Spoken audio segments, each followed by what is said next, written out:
Would you believe me if I claim that about 50% of the Ukrainian army has been rendered decapacitated by the invading Russian forces? If not, you better believe European Commission's President Ursula von der Leyen's own words. Hello and welcome to TFI Global, the foreign affairs and geopolitical analysis arm of TFI Media Group. I'm your host Akanksha. Let us begin. On Wednesday, for the first time, a top official of the European Union accepted the loss and casualties the Ukrainian military has suffered.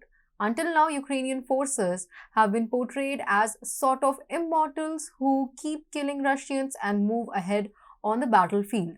However, the myth has been busted time and again.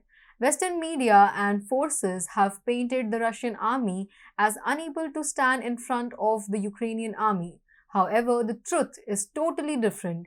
This time, the truth about Ukrainian forces has been exposed by European Commission's President Ursula von der Leyen herself. She stated in a speech that in 9 months of the war, more than 100,000 Ukrainian military officers have been killed so far, adding that some 20,000 civilians had also perished. This was not all. After the number was revealed in the media, all efforts were made to remove the figure from the public eye.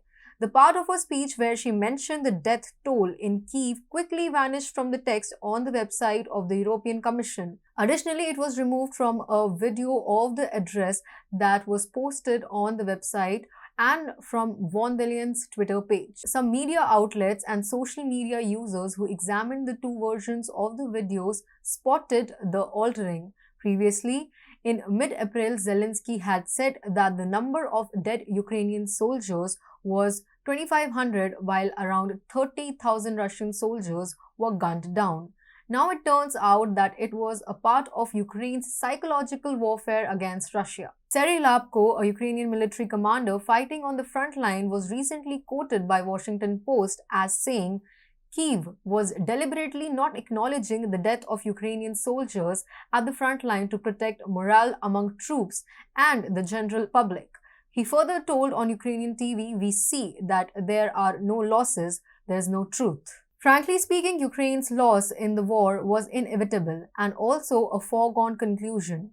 One must realize what Ukraine was actually fighting against. The ill-equipped, poorly trained Ukrainian soldiers were mercilessly deployed against the world's second most powerful military without proper assessment and deliberations. Ursula's statement is an addition that Ukraine forces are failing against Russia's military power.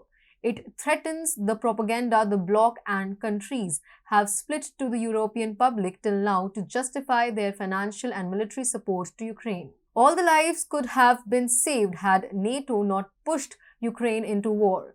The country of Ukraine could have been saved if its neutrality was maintained and respected. The figures are still being hidden from the public eye because the bloc and Ukraine's regime doesn't care about the lives of soldiers fighting on the front line.